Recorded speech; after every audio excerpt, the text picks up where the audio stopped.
For over 4 decades, a silent figure moved through the suburbs of California. From 1974 to 1986, a wave of break-ins and mysterious intrusions shook communities from Sacramento to Orange County. He changed names, locations, and tactics, always staying out of reach. First, he was known as EAR, then the Night Stalker. Eventually, the world would know him as the Golden State Killer.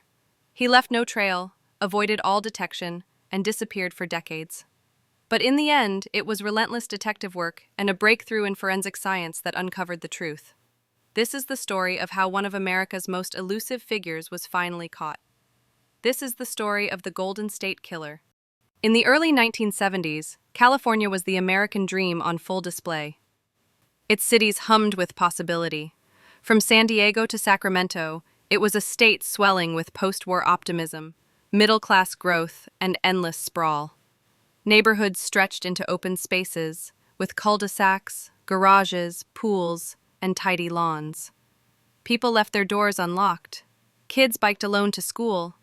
It was sunshine and trust, suburbs wrapped in silence, watched over by porch lights and friendly neighbors. But beneath that postcard exterior, the state was growing fast, too fast for some towns to keep up. The Central Valley, with towns like Visalia, was caught between rural quiet and creeping urban chaos.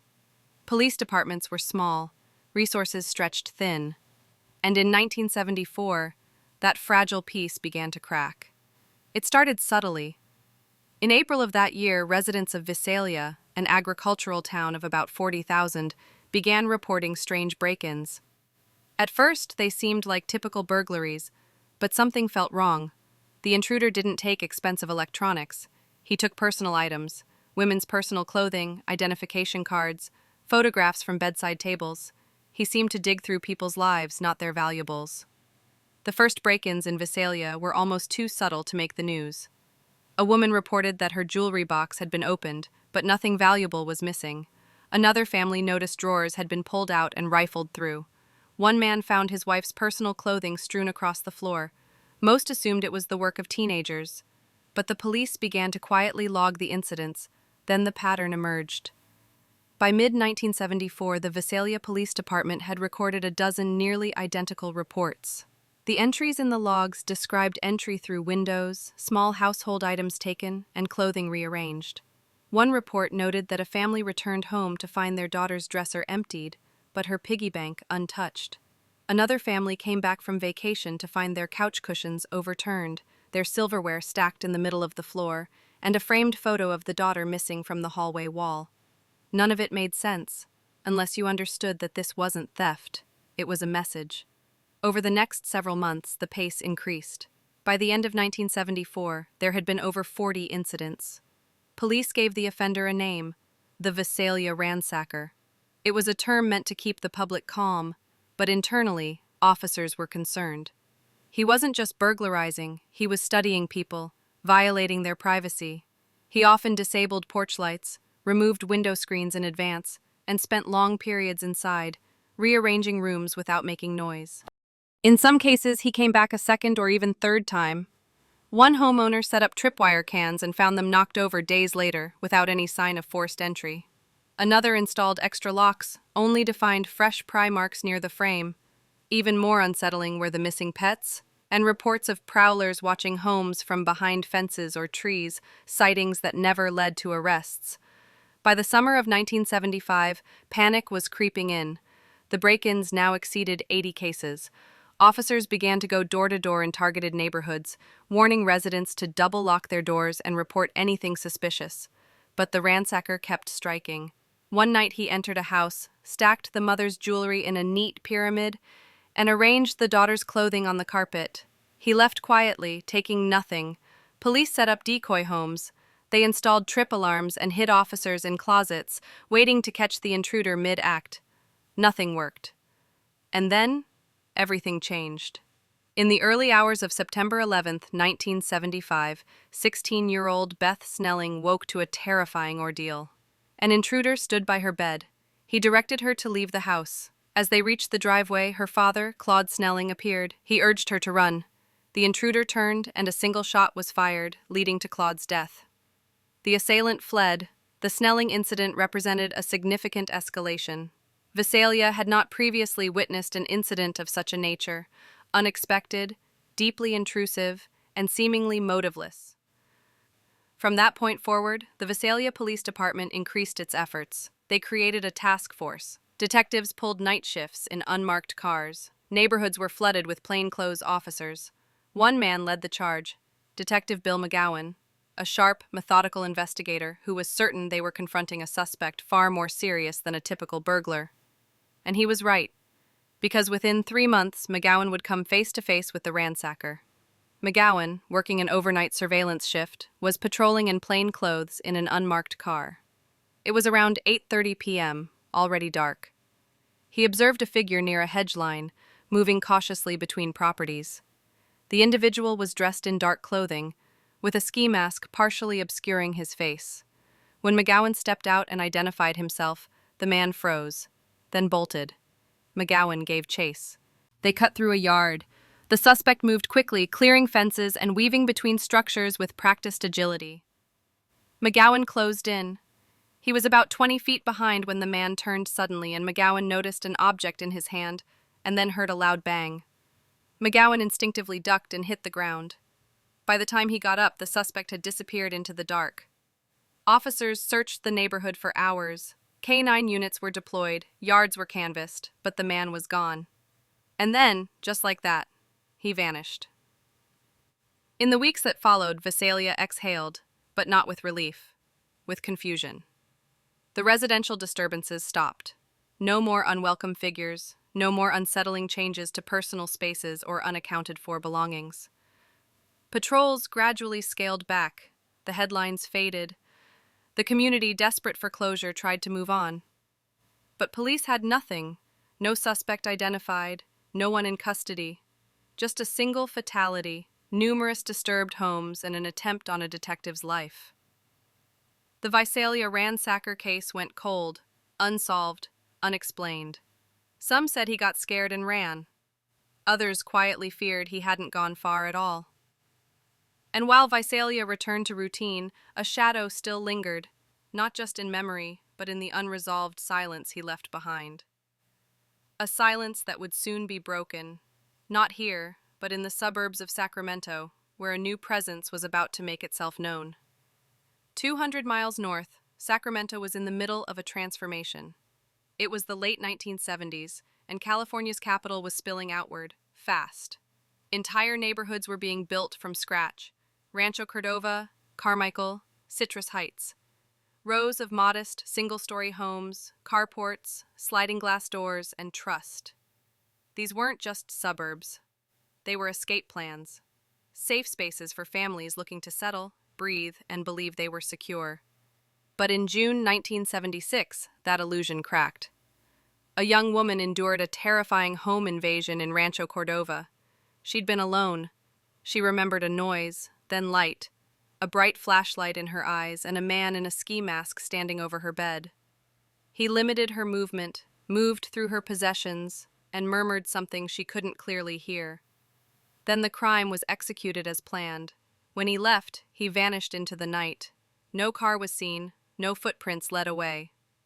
Police chalked it up to a one-time attack, an unfortunate anomaly. But 2 weeks later, a similar event occurred. Different neighborhood, same mask, same flashlight, same whispering. Then again, and again. By the end of summer, 5 women had been involved in cases showing an eerily similar pattern. The suspect used materials found inside the house to limit their movement. He often disabled porch lights in advance, left no fingerprints, and moved with absolute control, as if he knew the floor plan before he entered. He didn't just strike randomly, he observed his victims. Many would later report phone calls in the days or weeks before the attacks, hang-ups, heavy breathing, or a voice asking for someone who didn't live there.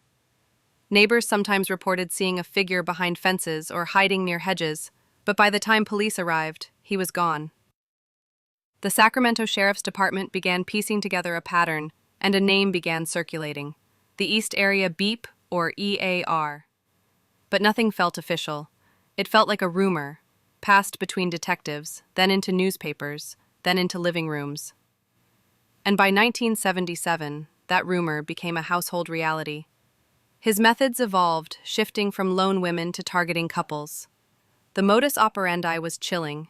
He would break into homes at night, wake the occupants, and establish complete control. The man was rendered helpless while the woman was taken to another part of the house. His composure was absolute.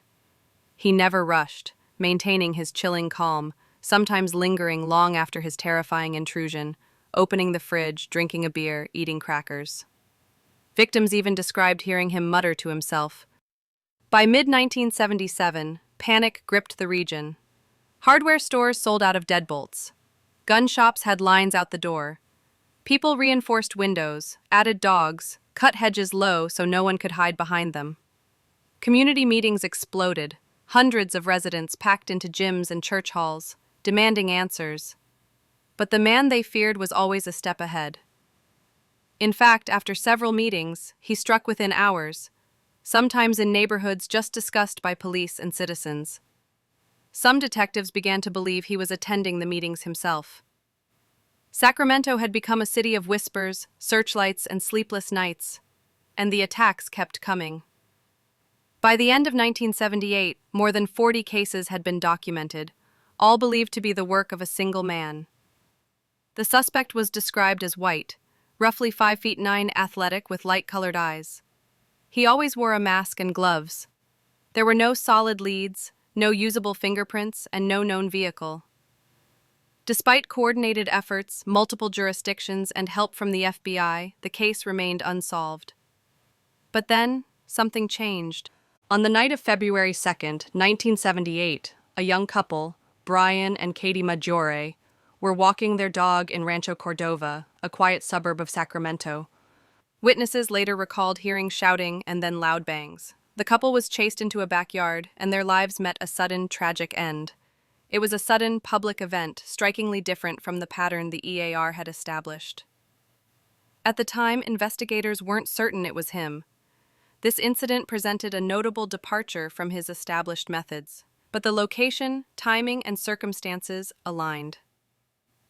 The Maggiore incident marked a tragic escalation, as it was the first time the EAR was linked to a loss of life. This signaled a disturbing new phase. In 1979, his patterns of intrusion continued to push outward, into Stockton, Modesto, and further east. The map was expanding. So was his confidence. Some believed he would eventually stop, but others, those who had studied him closely, feared he was just getting started. By the end of 1979, the EAR had become a name whispered across California's neighborhoods. Families kept guns under pillows, dogs were trained, locks were doubled. Panic lived in the spaces between footsteps. And then, he stopped. No more late-night attacks, no more prowlers, no more strange phone calls. Silence. Weeks passed. Then months. Some believed he had been caught for another crime. Others thought he'd left the state or met an unknown end. A few dared to believe the nightmare was over. They were wrong. On October 1, 1979, in the quiet coastal town of Goleta near Santa Barbara, a man and woman were targeted in their home. The details were murky. A neighbor reported hearing loud noises and then silence. When police arrived, they found signs of a break-in and evidence of a struggle. It was written off as a burglary gone wrong. 2 months later, another Goleta couple, Dr. Robert Offerman and Deborah Manning, weren't so lucky. On December 30th, they were found inside their condo. Robert was beep. Deborah was found in a similar manner to previous victims, rendered immobile using household items. There were indications the individual had consumed food from their refrigerator afterward. Detectives noticed something unusual. There was no sign of forced entry. It appeared the individual had likely come in through a sliding door, similar to methods used in the Sacramento cases. He had also used materials from the home for his crime. An empty magazine was left behind, and taken some personal belongings.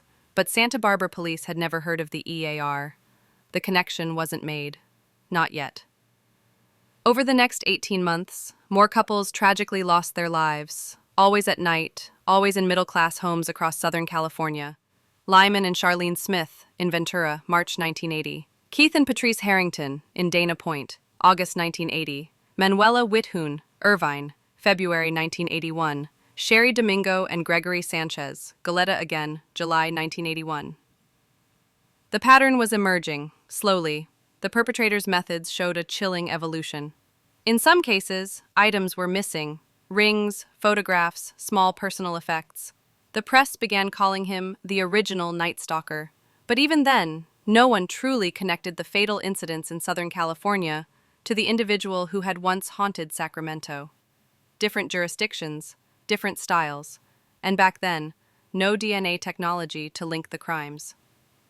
To detectives in Visalia, Sacramento, and Goleta, he was a perpetrator with no face, a ghost who entered homes silently, acted without hesitation, and disappeared without trace. On May 5, 1986, 18-year-old Janelle Cruz was found in her home under tragic circumstances.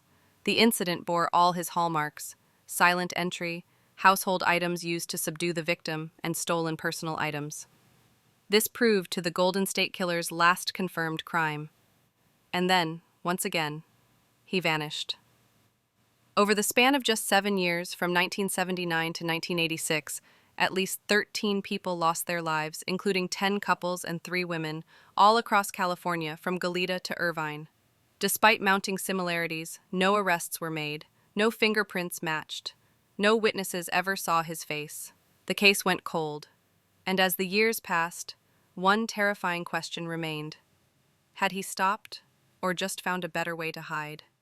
For the next 3 decades, he would live untouched as investigators chased shadows. The man behind the mask had vanished into suburbia, and no one knew it. But time has a way of catching up, especially when science refuses to forget. By 2001, nearly 2 decades after the last confirmed incident, a quiet revolution was underway inside California's forensic labs. Cold cases once thought unsolvable were being reopened, re-examined, and reanalyzed using new DNA technology, tools far more precise than anything available when the crimes occurred. And one case, dusty, horrifying, and long dormant, was about to break wide open.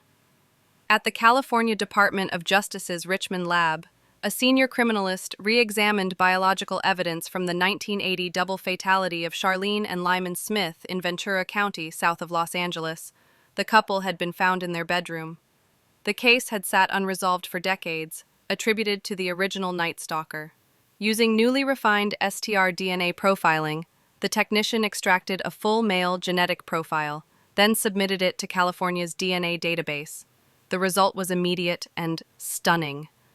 The DNA profile matched samples from unsolved incidents in Contra Costa County, northeast of Sacramento, where the perpetrator, initially known as the EAR, had harmed women in the late 1970s. The same man, 2 crime sprees, 1 genetic fingerprint. Even before this match, some investigators, especially from Sacramento County, had suspected a link. The Goleta crimes, in particular, showed a strikingly similar modus operandi. But without evidence, those theories stayed locked in case files, unconfirmed. Now, they had proof. 2 names, the EAR and the original Night Stalker, belonged to one person. For the first time, investigators could see the full scale of his crimes. What they couldn't see, not yet, was who he was. That answer would take another 17 years. The 2001 DNA match had drawn the outlines, but not the portrait. Law enforcement now knew that the EAR and the original Night Stalker were the same man. But after that revelation, the case once again went quiet. Years passed. Leads dried up. The genetic profile sat idle in forensic databases, waiting. No hits, no arrests, and still no name. Then in 2013, a voice outside law enforcement reframed the case for a new generation. Michelle McNamara, a journalist and true crime blogger, had been obsessively researching the story. What she found was a case buried in confusion, multiple nicknames, fractured records, and jurisdictions that never spoke to one another. But she also saw a terrifying pattern. Building on the 2001 DNA breakthrough, she understood that the man who committed crimes in Sacramento was the same man that the Southern California Police Department was looking for. And maybe, just maybe, he was also the burglar who had haunted Visalia in the 1970s. To bring clarity to the chaos, she gave him a name, the Golden State Killer. And with that, the hunt began again. By 2013, the case had a name, the Golden State Killer, and a new wave of public attention. Survivors shared their stories, online forum buzzed with theories, and a $50,000 reward was offered for information leading to his capture. And though Michelle McNamara would tragically pass away in 2016 before the case was solved, her writing helped reignite momentum behind the scenes. But law enforcement still had no name to match the DNA. The genetic profile remained unmatched in CODIS, the National Criminal Database, because the suspect had never been arrested. He had never volunteered DNA. It was like chasing a ghost. Then came a bold idea. In late 2017, Paul Holes, an investigator from the Contra Costa County District Attorney's Office who had worked the case for decades, partnered with a genetic genealogist named Dr. Barbara Ray Venter. Together, they explored an untested path, uploading the Golden State Killer's DNA to GEDmatch, a public genealogy website where users submitted their DNA to find relatives. They weren't looking for the suspect directly, they were looking for his distant family. And it worked. The GEDmatch upload returned multiple partial matches, distant relatives at the second, third, or even fourth cousin level. Not enough to name a suspect, but enough to build a genetic network. From there, Dr. Barbara Ray Venter began the meticulous process of reverse engineering family trees. She pored over public records, obituaries, birth and death certificates, census documents, and newspaper archives. Each branch was a breadcrumb. The trees spanned generations, dozens of names at first, then hundreds. Many were eliminated: wrong age, wrong gender, wrong geography. But slowly, Ray Venter's work narrowed the search to a single genetic line that intersected with all the data. And at the end of that line stood one man, Joseph James DeAngelo. Born in 1945, a military veteran, former police officer, he had once lived in Exeter, a few miles from Visalia, during the time of the Ransacker incidents. Then he moved to Citrus Heights near Sacramento during the EAR phase, and he later lived near Goleta and Irvine, exactly where the original Night Stalker caused the fatalities of couples in the 1980s. His timeline fit, his locations fit, and his profession made everything more chilling. He had been one of them, a cop. In fact, DeAngelo had served on the Auburn Police Department until he was fired in 1979 for shoplifting dog repellent and a hammer from a drugstore. The timing was uncanny. The EAR attacks in Sacramento stopped that same year. It was as if he had vanished overnight, just like after Claude Snelling's death in Visalia. Now, nearly 40 years later, investigators had a real suspect, but they needed to be absolutely certain, and they needed his DNA. In April 2018, after building a genetic family tree that pointed squarely to Joseph James DeAngelo, investigators placed him under constant surveillance. He was living in Citrus Heights, a quiet suburb of Sacramento, in a single-story home with his daughter and granddaughter. On the outside, he looked like any other retiree, irritable, reclusive, but entirely forgettable. The first break came when DeAngelo visited a Hobby Lobby. Investigators watched him return to his car and grab the driver's side door handle with his bare hand. Once he drove off, they swabbed the handle for touch DNA and rushed it to the Sacramento County Crime Lab. The result was striking: a preliminary match to the Golden State Killer's decades-old DNA. But they needed more: a direct, undisputed sample. A few days later, DeAngelo took out his trash. Inside the garbage bag was a used tissue. It was collected and tested. This time, it was a full match to DNA recovered from multiple crime scenes. That was all they needed. On April 24, 2018, Joseph James DeAngelo was arrested outside his home without resistance. The man who had haunted California for 4 decades quietly acknowledging his crimes and added, "I didn't have the strength to push Jerry out." It was his only real statement.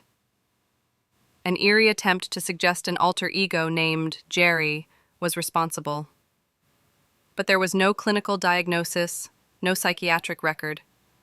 Investigators saw it for what it was: a final deflection. It had taken over 4 decades, 13 convictions related to fatalities, 13 convictions for abduction and theft, and the relentless work of hundreds of investigators, scientists, and those impacted by the crimes. But in July 2020, justice finally spoke. Joseph James DeAngelo, the man known to the world now as the Golden State Killer, was brought into a Sacramento courtroom. Because of the pandemic, the venue was no ordinary courtroom. The proceedings took place in a ballroom, with spaced-out tables, masks, and shields. Victims, families, reporters, and law enforcement gathered in silence. The room felt like a memorial. DeAngelo entered in a wheelchair, dressed in an orange jail uniform. He looked nothing like the offender who had once operated in neighborhoods in ski masks. He was 74, small, hunched, trembling. But the mask was gone. The charges were read. 13 counts related to fatalities, 13 counts of abduction and theft, prosecutable under California's extended statute of limitations for serious crimes. The charges for other serious offenses? Too late. The statute of limitations had expired. Despite dozens of those other offenses, the affected individuals would never see criminal justice in a traditional sense. But there was still truth to be spoken. Rather than face trial, DeAngelo pleaded guilty to all 13 charges related to fatalities. He also pleaded guilty to 13 counts of abduction and theft and admitted to 62 additional crimes, a mix of attempted unlawful killings, other serious offenses, and burglaries committed between 1975 and 1986. It was part of a plea deal to avoid the death penalty and spare those impacted by the crimes the distress of a drawn-out trial. In exchange, the world got something it had never had before: a full accounting of his activity. Over several emotional days, individuals impacted by the crimes and family members addressed DeAngelo directly. Some expressed deep sorrow, some expressed anger, some brought photographs of loved ones whose lives were ended in their own homes. Many had waited 30 or 40 years for this moment, to look the man in the eye and tell him he didn't destroy them. DeAngelo sat motionless, cold. He didn't speak. Until the very end. In a thin, raspy voice, he said, "I've listened to all your statements, and I'm truly sorry to everyone I've hurt." A hollow sentence, empty to most who heard it. On August 21, 2020, Joseph James DeAngelo was sentenced to life in prison without the possibility of parole. He was transferred to Corcoran State Prison, the same facility that once housed Charles Manson. The courtroom emptied, the cameras turned off. California exhaled, slowly. But there was one detail that remained unresolved. Despite his admission, Claude Snelling, and his time as a police officer in Exeter from 1973 to 1976, just minutes from Visalia, DeAngelo was never formally charged as the Visalia Ransacker. The ransackings abruptly stopped when he left the area. The prowler sightings, the residential intrusions, the escalation to causing fatalities, it all fit. But Tulare County prosecutors declined to bring separate charges, stating that the plea deal covered Snelling's case and the broader narrative of DeAngelo's crimes. While investigators are convinced he was the ransacker, no additional trial was pursued. So, while the Golden State Killer sits behind bars, one mask, the first one he ever wore, remains only partially acknowledged. The story has an ending, but not every chapter is closed. If you like this video, please subscribe. From chilling mysteries to billion-dollar frauds, we cover fact-driven stories that shook the world. Your support helps us uncover more truths. See you in the next video.